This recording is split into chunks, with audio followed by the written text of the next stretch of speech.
Primero, muchas gracias a todos por la invitación. Te peço perdão por mi espanhol, não é muito bueno. Me falo portunhol, como se diz em Brasil, para, pero que possam me compreender. Vamos falar sobre dois temas hoje. O primeiro tema é sobre a questão do suporte ventilatório aos pacientes COVID-19. E, na sequência, vamos falar um pouco sobre o suporte hemodinâmico.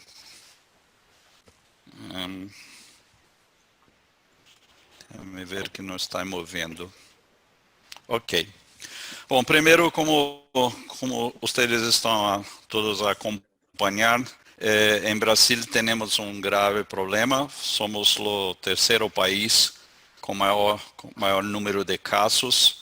São quase 4,5 milhões de casos de pacientes doentes em Brasil. E temos perto de 135 mil mortes em todo o país.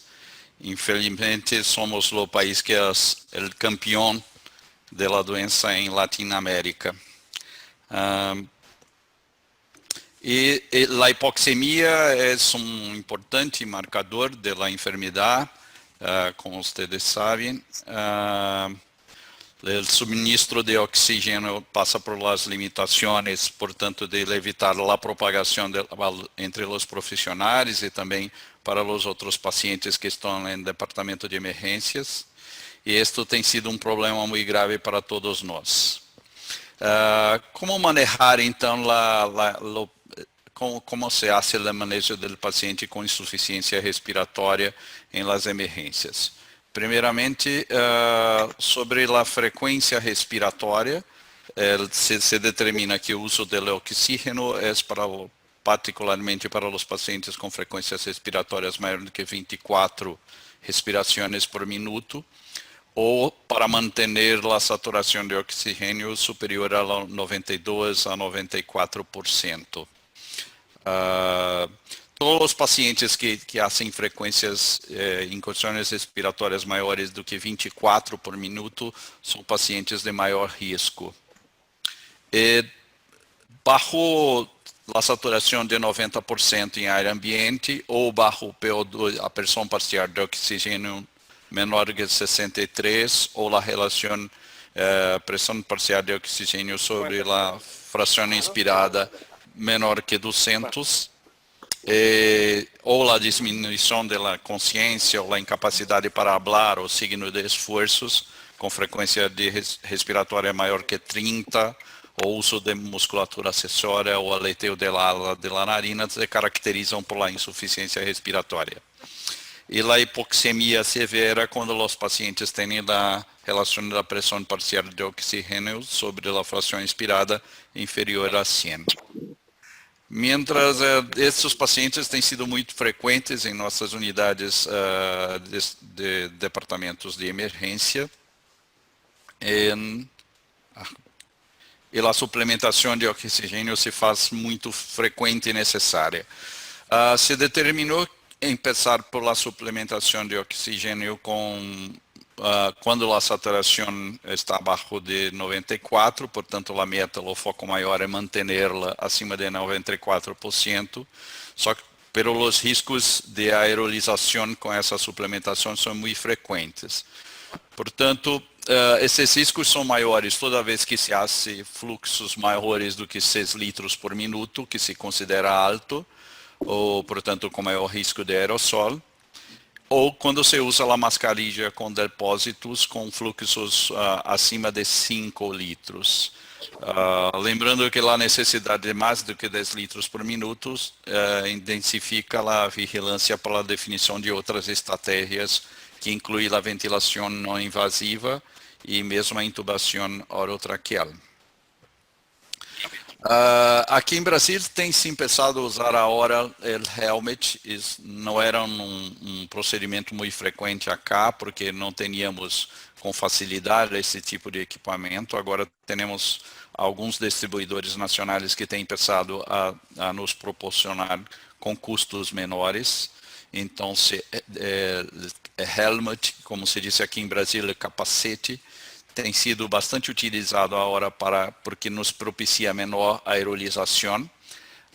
Temos também a ventilação não invasiva, o CPAP, ou catéter nasal de alto fluxo, que começa também a ser utilizado com mais frequência, porque em início da pandemia tínhamos poucos catéteres nasais de alto fluxo, porque o custo era muito alto acá.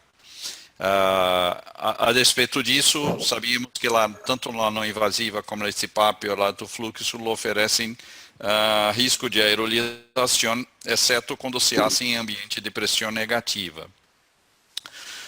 Vocês devem ter recentemente estudado este paper que foi publicado em JAMA em 4 de junho, mostrando uma meta-análise de comparação entre a associação de procedimentos ou estratégias não invasivas de ventilação e o impacto de redução sobre a mortalidade em pacientes com hipóxia aguda grave. E Helmet tem sido um dos equipamentos que oferece os melhores benefícios quanto a impacto maior em mortalidade, quanto menor chance ou necessidade de intubação sequencial.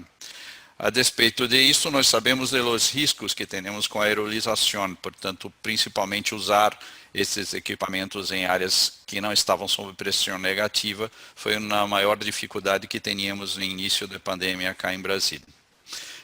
Acá estabelecemos uma prova de ventilação não invasiva em alguns hospitais para pacientes que tinham indicação, que estavam sob insuficiência respiratória e ainda não tinham suporte para intubação ou não teriam ainda indicação para intubação. Então, definíamos que iríamos fazer uma prova de ventilação não invasiva com parâmetros máximos, que seria uma FO2 até 50%, com um delta de pressão menor que 10, ou com EPAP, pressão respiratória final, menor ou igual a 10 centímetros de água.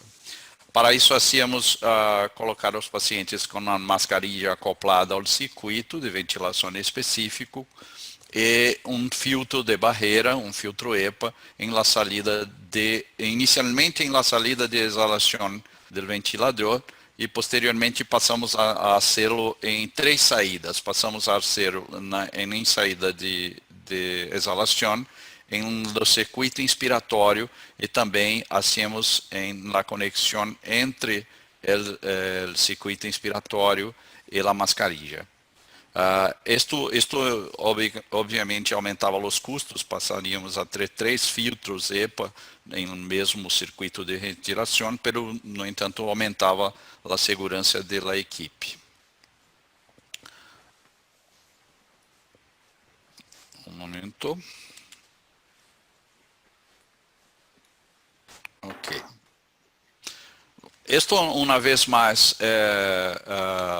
é o paper de JAMA que comentei anteriormente com vocês, que nos mostra, então, no final desta meta-análise, que são quase 3.804 pacientes incluídos, que as estratégias de ventilação não invasiva, comparadas aos padrões estándares de ventilação, estão associadas a menor risco de mortalidade. Poderia nos agregar um benefício maior especificamente nesta fase de pandemia. No entanto, mostra a dificuldade maior, como em todos os países, acredito eu, seria como fazer isso oferecendo melhor segurança a toda a equipe, particularmente quando não havíamos em boa parte dos departamentos de emergência em Brasil, salas ou habitações com pressão negativa.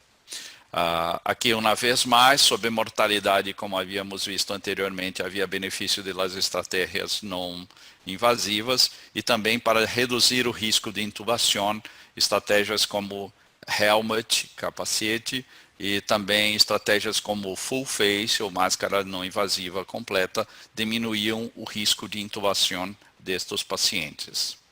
Acá em Brasil, também passamos a utilizar como uma estratégia associada à ventilação não invasiva a posição prono, autoprono, como definimos acá, em que os pacientes passavam a assumir a posição prono para a ventilação espontânea. Detectamos que existe uma melhora clara em la frequência, em la saturação ventilatória destes pacientes, particularmente quando tem um perfil que é um perfil mais suscetível a recrutamento alveolar. Pero a quantidade máxima de tempo que estes pacientes podem tolerar esta posição, ou se há uma, particularmente quando tem uma melhora clínica, qual seria o tempo que deveriam permanecer em prono, e qual o impacto em la mortalidade ou la evolução, ou mesmo la necessidade sequencial de ventilação mecânica invasiva, são questões, são dúvidas que ainda não temos para responder. Pero acredito que ainda assim se hace justificável e razonável usar esta recomendação. Aqui em Brasil, como havíamos comentado antes,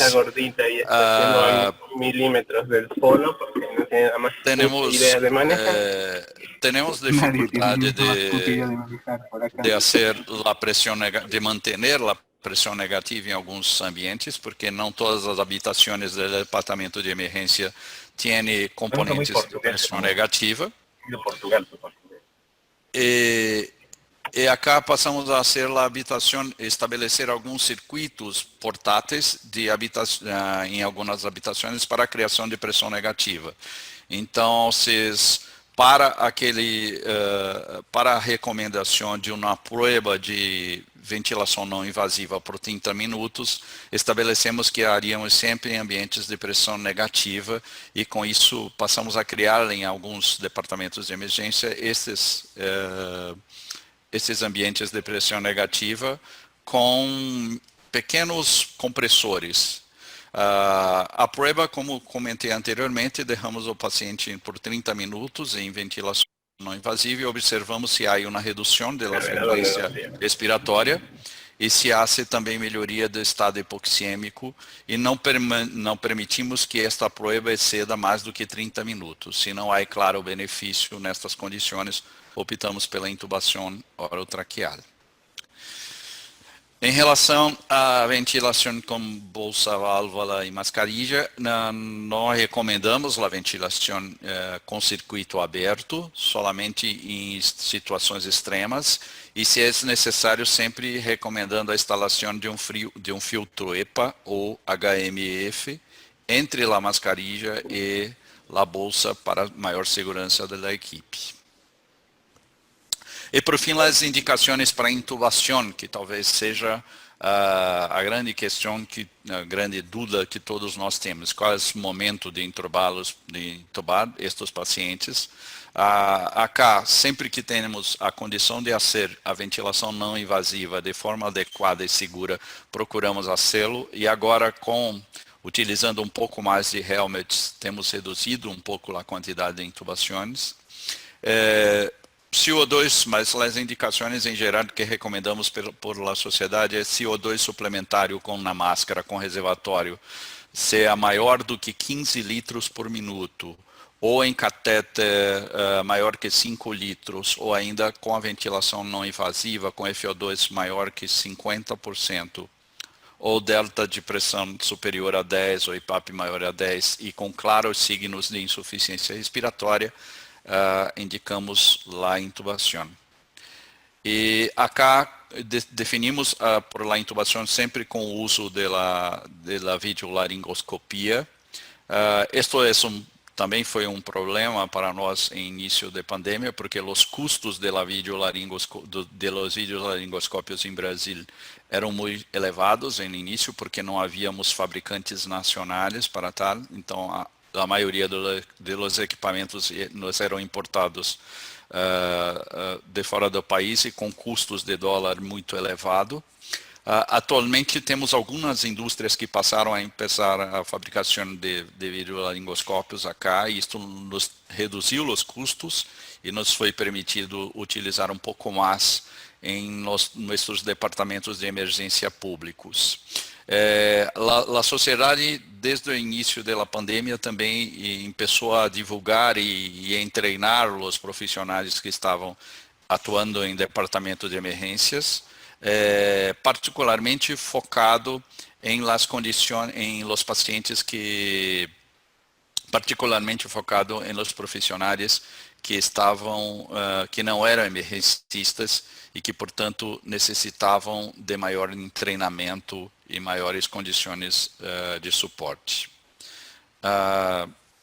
Após a intubação, para estabelecimento de aspectos da ventilação mecânica, decidimos, não é muito o foco desta discussão, mas coloquei alguns tópicos importantes para compartilharmos. Como manusear a pressão expiratória final, que seria a PIP. Então, valorar a PIP de acordo com a saturação de oxigênio do paciente, usando o modelo ARDSNET. Ainda mantemos a titulação para alcançar frações inspiradas de oxigênio menores do que 60%, e acá ainda utilizamos recrutamento alveolar em algumas condições específicas, particularmente nos pacientes que têm o padrão H, que são os pacientes que respondem melhor ao recrutamento alveolar.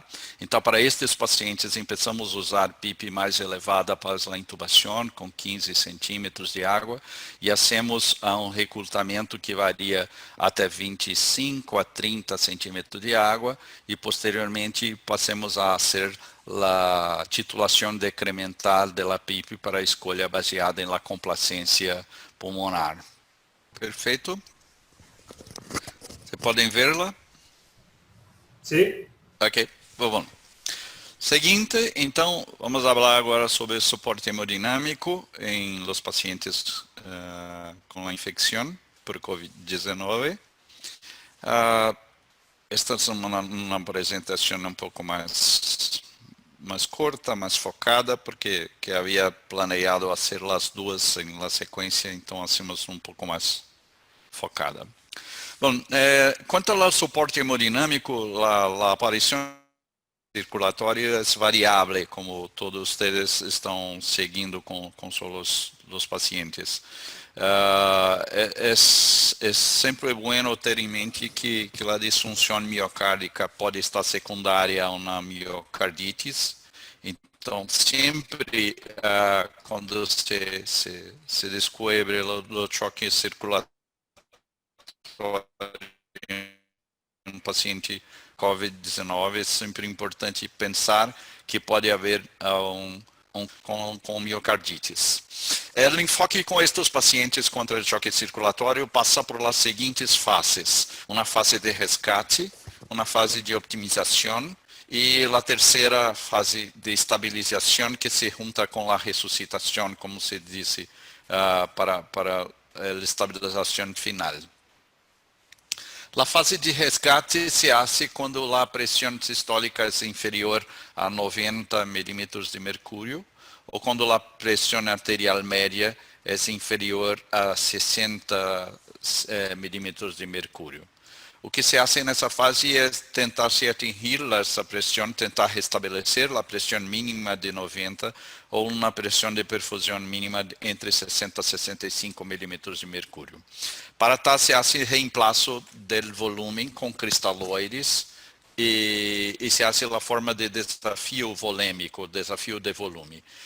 Para o desafio, se recomenda infundir alíquotas de 250 ml, hasta um total de 20 ml quilo de peso, na primeira fase, e associar-se a noradrenalina, norepinefrina, simultaneamente, para que a pressão se estabeleça mais rápido enquanto se faz o reemplaço de volume.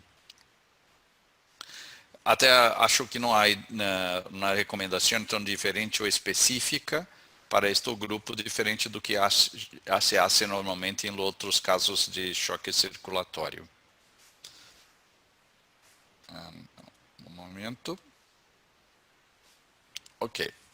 Ainda na fase de resgate, se a noradrenalina se atinge uma dose de 0,5 microgramas por quilo minuto, se deve associar um segundo fármaco para compensar a pressão arterial.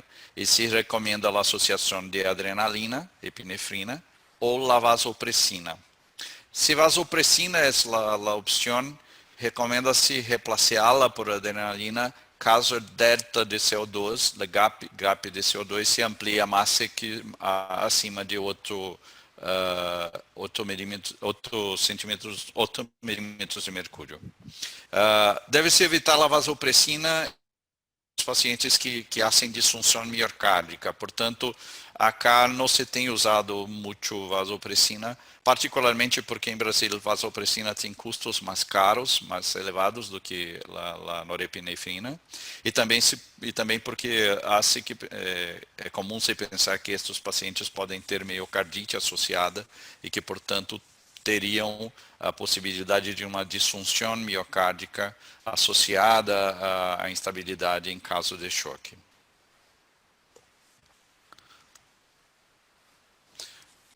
Na segunda fase, a fase de optimização, se foca em avaliar a perfusão. Portanto, nesta fase secundária, se consegue fazer uma melhor monitorização do paciente e tentar achar alguns parâmetros que vão nortear a otimização da perfusão.